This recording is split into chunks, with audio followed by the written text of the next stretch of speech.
अस्सलाम वालेकुम। अपनी इस वीडियो के अंदर हम क्लास 11 की एक्सरसाइज 14 का क्वेश्चन नंबर 20 सॉल्व करेंगे। हमें रिक्वायर्ड है find solution set of the following equation. मतलब हमारे पास ये इक्वेशन है, हमने इसका सॉल्यूशन सेट फाइंड करना है। सॉल्यूशन सेट से क्या मुराद है कि हम थीटा की वैल्यूज फाइंड करेंगे, उसके बाद उसमें पीरियड को ऐड कर देंगे एंड देन उनको जो हमारे पास सॉल्यूशंस आ जाएंगे उनको हम यूनियन के तौर पर लिख देंगे और सेट की फॉर्म में लिख देंगे, तो हमारे पास ये सॉल्यूशन सेट बन जाएगा। तो इस क्वेश्चन को सॉल्व करने से पहले मैं एक आयत मुबारका का तर्जमा बयान करूंगा, उसके बाद हम इस क्वेश्चन को बहुत ही डिटेल के साथ सॉल्व करते हैं। तो सूरह बकरा आले इमरान की आयत नंबर 92 का तर्जमा है। अल्लाह ताला फरमाते हैं, तुम नेकी के मुकाम तक उस वक्त हरगिज नहीं पहुंचोगे जब तक इन चीजों में से तुम अल्लाह ताला की राह में खर्च ना कर दो जो तुम्हें सबसे ज्यादा महबूब है। देखें, अल्लाह ताला तक पहुंचने के लिए अपनी महबूब से महबूब तक चीज भी अल्लाह की राह में खर्च करनी पड़ेगी। भाइयों, कितना अच्छा सौदा है कि अगर अपनी महबूब से महबूब तक चीज देकर भी अगर अल्लाह ताला मिल जाता है, और क्या चाहिए हमें। तो अल्लाह ताला की राह में अपनी पसंदीदा चीजें खर्च करने से गुरेज ना किया करें। अल्लाह ताला हमें अमल की तौफीक अता फरमाए, आमीन। अब हम क्वेश्चन की तरफ आगे बढ़ते हैं। तो क्वेश्चन में क्योंकि हमने थीटा की वैल्यूज को फाइंड करना है, तो हम इस इक्वेशन को क्या करते थे कि हम सिंप्लीफाइड करने की कोशिश करते हैं ताकि हमारे पास कोई एक ट्रिग्नोमेट्रिक फंक्शन बन जाए, उससे हम थीटा की वैल्यू को फाइंड कर सकें एंड अगेन उसको सोल्व कर सकें। हमारी कोशिश क्या, हमने थीटा की वैल्यू को फाइंड करना है। तो हम देखें तो हमारे पास ये जो इक्वेशन आ रही है, cos theta plus cos 3 theta plus cos 5 theta plus cos 7 theta is equal to 0। हम इसको किस तरह से सिंप्लीफाई कर सकते हैं। तो हम देख सकते हैं कि हमारे पास दो ट्रिग्नोमेट्रिक फंक्शंस ऐड हो रहे हैं, यहाँ पर भी दो ट्रिग्नोमेट्रिक फंक्शंस आपस में ऐड हो रहे हैं। तो हम क्या करेंगे कि हम जो हमारे पास एडिशन और सब्ट्रैक्शन के फार्मूलाज थे उनको आप थोड़ा सा याद करें चैप्टर 10 के, कि अगर हमारे पास दो ट्रिग्नोमेट्रिक फंक्शंस ऐड हो रहे हैं और हमने सम से प्रोडक्ट में जाना हो या प्रोडक्ट से सम में जाना हो, तो हम जो फार्मूलाज को यूज करते थे हम उन्हीं का यहाँ पर यूज करेंगे। हम क्या करेंगे कि हम ये जो हमारे पास ये दो ट्रिग्नोमेट्रिक फंक्शंस हैं, इनको लेकर इनको सम से प्रोडक्ट में जाएंगे। इसी तरह से ये जो हमारे पास दो ट्रिग्नोमेट्रिक फंक्शंस हैं, इनका सम को लेकर प्रोडक्ट में जाएंगे और हमारे पास इस तरह से हम सोल्व करते जाएंगे। तो हमारे पास लास्ट पे सभी जो हमारे पास प्रोडक्ट की फॉर्म के अंदर आ जाएंगे, तो उसको हम जीरो के इक्वल रख देंगे और हमारे पास क्वेश्चन सोल्व हो जाएगा। लेकिन सबसे पहले एक बात का बहुत ही इंपॉर्टेंट बात है, उसको याद रखना है आपने, कि अगर आपने सम से प्रोडक्ट में जाना है, जैसे हमारे पास यहाँ पर चार ट्रिग्नोमेट्रिक फंक्शन आ रहे हैं कोस के, हम क्या करेंगे कि हमारे पास ये जो थीटा की वैल्यूज आ रही हैं, हमने दो नंबर्स के ऐसे पेयर बनाने हैं जिनको हमारे पास जैसे थीटा है और 7 थीटा है, जिनको ऐड करने से सेम आंसर बने दोनों तरफ। जैसे यहाँ पर थीटा प्लस 7 थीटा कितना बनता है 8 थीटा, इस तरह से 3 प्लस 5 थीटा कितना बनता है 8 थीटा। तो इन दोनों को हम ऐड करेंगे और इसी तरह से इन दोनों को ऐड करेंगे, इस तरह से पेयर बनाएंगे। लेकिन ऐसे नहीं बना सकते जैसे थीटा प्लस 3 थीटा कितना बनता है 4 थीटा, यहाँ 4 थीटा बन रहा है, यहाँ पर 12 थीटा बनता है। ये पेयर नहीं बनाना है, आपने कौन सा बनाना है, इक्वल पेयर बनाना है। तो हम क्या करते हैं, इसको तरतीब से लिख लेते हैं कि लेट्स सपोज हम cos theta plus cos 7 theta, बल्कि cos 7 थीटा को पहले लिख लेते हैं। चलें, बस वैसे फर्क नहीं पड़ने वाला, चलें आप पहले लिख लें उसको तरतीब के साथ कि cos 7 theta plus cos theta लिख लेते हैं और इसी तरह से cos 5 theta plus cos 3 theta लिख लेते हैं।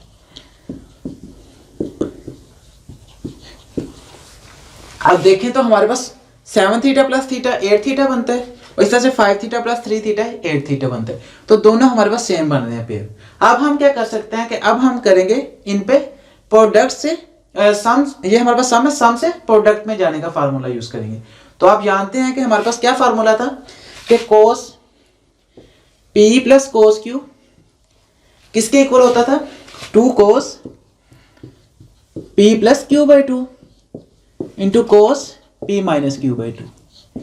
ये फार्मूला था सम से प्रोडक्ट के अंदर जाने का। अब इसी को यूज करके हम इन दोनों पे भी लगाएंगे और इन दोनों पे भी लगाएंगे और अपने क्वेश्चन को सोल्व करेंगे। यहाँ पर जीरो के इक्वल आ रहा है, हम इस फार्मूला का यूज कर लेते हैं।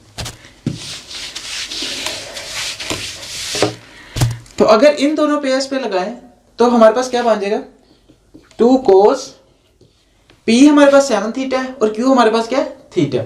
7 theta plus theta by 2 into cos p minus q by 2। p हमारे पास है 7 थीटा माइनस थीटा बाई 2। तो ये तो हमारे पास आ गया इसका सम से प्रोडक्ट में। इस तरह से इनका भी कर लेते हैं। प्लस हमारे पास यहाँ पर क्या आ रहा है, cos 5 theta plus cos 3 theta. तो इसको अगर करें तो हमारे पास क्या बन जाएगा, यहाँ पर भी 2 cos p plus Q by two into cos P minus Q by two लगेगा। तो 2 cos p हमारे पास है 5 theta plus 3 theta divided by 2 आ जाएगा। इस तरह से cos 5 theta minus 3 theta divided by 2 आ जाएगा और इक्वल है ये 0 के। अब नेक्स्ट हमारे पास क्या है, इसको सोल्व कर लेते हैं। तो हमारे पास यहाँ से बन जाएगा 2 cos 7 theta plus theta 8 theta divided by 2 क्या बन जाएगा 4 थीटा। 2 cos 4 थीटा आ गया और यहाँ से cos 7 थीटा माइनस थीटा क्या बन जाएगा 6 थीटा डिवाइडेड बाई 2 3 थीटा आ जाएगा, cos 3 थीटा आ गया। प्लस यहाँ से हमारे पास क्या बन रहा है 2 cos 5 theta plus 3 theta 8 theta divided by 2 हमारे पास क्या बन जाएगा 4 थीटा। 2 cos 4 थीटा आ गया into cos 5 theta minus 3 theta हमारे पास क्या बन जाएगा 2 थीटा डिवाइडेड बाई 2 थीटा हमारे पास रह जाएगा इंटू cos थीटा और किसके इक्वल आ गए ये 0 के।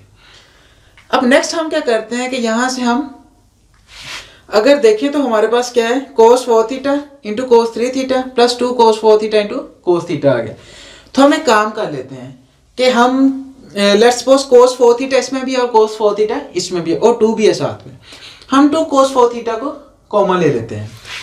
तो लेट्स सपोज हमारे पास क्या आ गया 2 cos 4 थीटा कॉमन ले लें तो हमारे पास यहाँ से क्या बचेगा cos 3 थीटा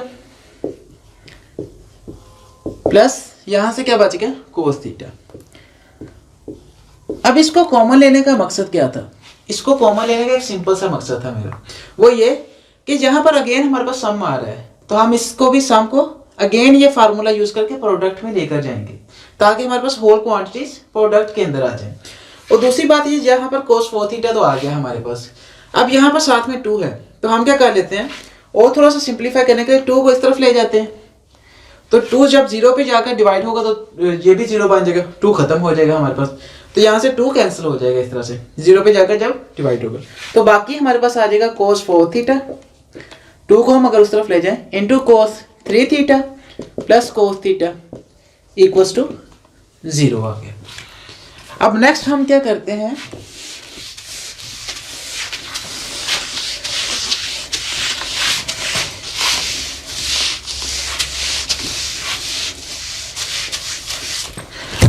अगेन इनके ऊपर सम से प्रोडक्ट में जाने वाला फार्मूला लगा लेते हैं। तो हमारे पास क्या बन जाएगा cos 4 थीटा और यहाँ से 3 थीटा और थीटा है तो 2 cos p plus Q by 2 p हमारे पास क्या है 4 theta plus theta by 2 into cos p minus Q by 2 4 theta 3 theta है हमारे पास यहाँ पे 3 थीटा, मैं 4 लगाई जा रहा हूँ तो इसको 3 कर लेता हूँ।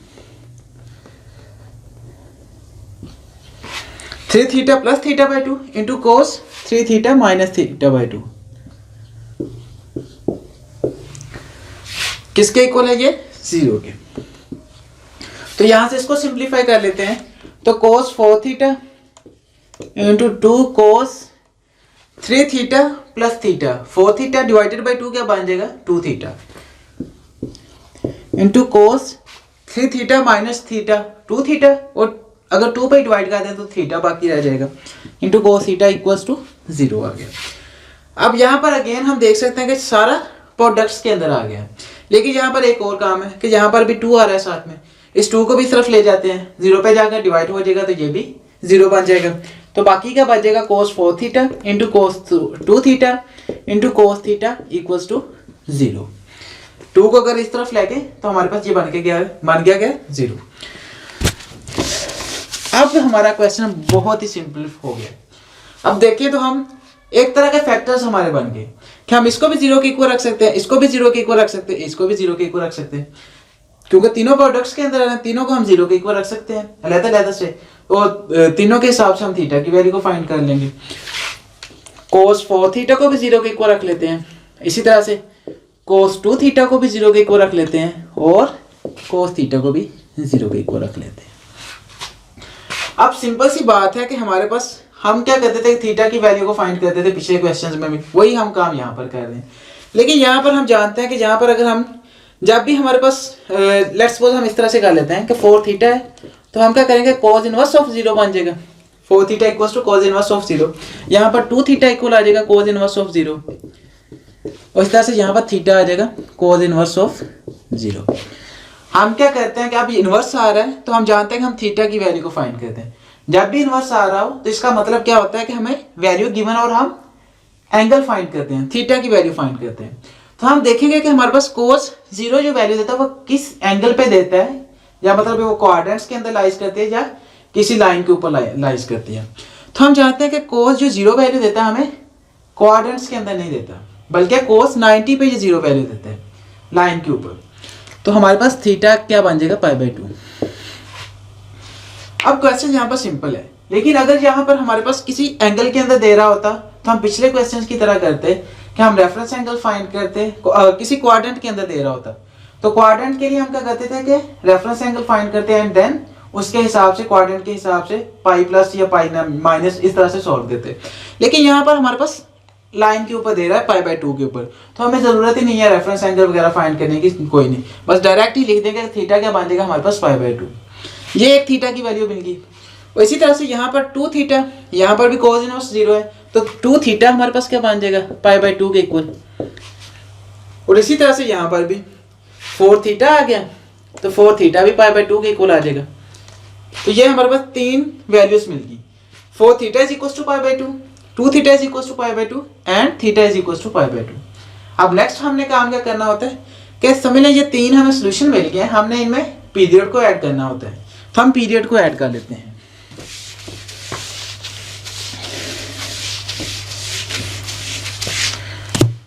तो हम जानते हैं कि साइन कोस कोसिकेंट और सीकेंट सबके लिए पीरियड क्या होता है 2 पाई। तो हम 2n पाई को ऐड करेंगे और n हमारे पास यहाँ पर क्या होगा सेट ऑफ इंटीजर्स में से कोई एलिमेंट। मैंने अपने क्वेश्चन 14 में भी x की एक्सप्लेनेशन दी थी कि क्यों हमने n पाई को ऐड किया, n साथ में क्यों ऐड किया, मैंने आपको बताया था।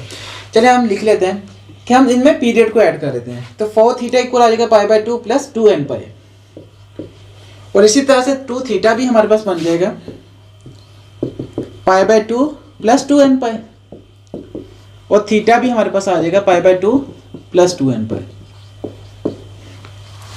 तो ये हमारे पास 3 वैल्यूज मिल गई हमें। अब हमने क्योंकि थीटा की वैल्यू को फाइंड करना होता है, यहाँ पर 4 थीटा आ रहा है, यहाँ पर 2 थीटा आ रहा है, तो हम क्या करते हैं कि 4 को इस तरफ ले जाते हैं, इस तरह से इस 2 को भी यहाँ पर ले जाते हैं। ये तो पहले थीटा की वैल्यू, तो ये हमें मिली हुई है। हम यहाँ पर 4 को इस तरफ ले जाएं तो थीटा हमारे पास क्या बन जाएगा π/8 प्लस अगर 4 को इस तरफ ले जाएं तो हमारे पास क्या बन जाएगा n π/2 बन जाएगा। मतलब ऊपर 2 है नीचे 4 है तो कैंसिल होकर नीचे क्या बन जाएगा 2। तो थीटा हमारे पास बन गया π/8 प्लस n π/2। और इस तरह से यहाँ पर भी अगर करें तो थीटा हमारे पास क्या बन जाएगा 2 इस तरफ जाएगा नीचे तो π/4 बन जाएगा प्लस n पाई आ जाएगा। यहाँ से क्या हुआ है 2 से 2 कैंसिल हो जाएगा जब नीचे जाएगा, तो हमारे पास बच गया n पाई।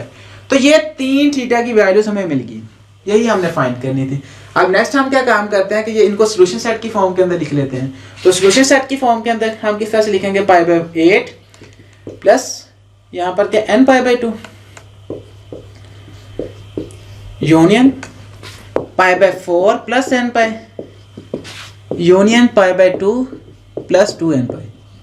तो ये हमारे पास क्या होगा इस इक्वेशन का सॉल्यूशन सेट, कि ये 3 सॉल्यूशंस होंगे इसके, तो हमने उनको लिख दिया। आई होप ये वीडियो आपके लिए काफ़ी ज़्यादा बेनिफिशियल होगी। और इस तरह से हमने मुबारक हो गया, आपने पूरा फर्स्ट ईयर का कोर्स कंप्लीट कर लिया, आपका ख़त्म हो गया। चैप्टर 14 था हमारे पास, लास्ट क्वेश्चन था ये, हमने वो भी सॉल्व कर लिया। और आई होप ये आपका मेरी वीडियोस आपके लिए काफ़ी ज़्यादा बेनिफिशियल रही होंगी। और अगर आपको ये वीडियोस पसंद आई हो तो इन वीडियोस को लाजमी लाइक कीजिएगा, हमारे चैनल को लाजमी सब्सक्राइब कीजिएगा। सो जैसे नई वीडियोस अपलोड होती है हम जल्द से जल्द उन वीडियोस को देखते जाएं। Thank you so much for watching. मिलते हैं नेक्स्ट वीडियो के अंदर। अल्लाह हाफिज़।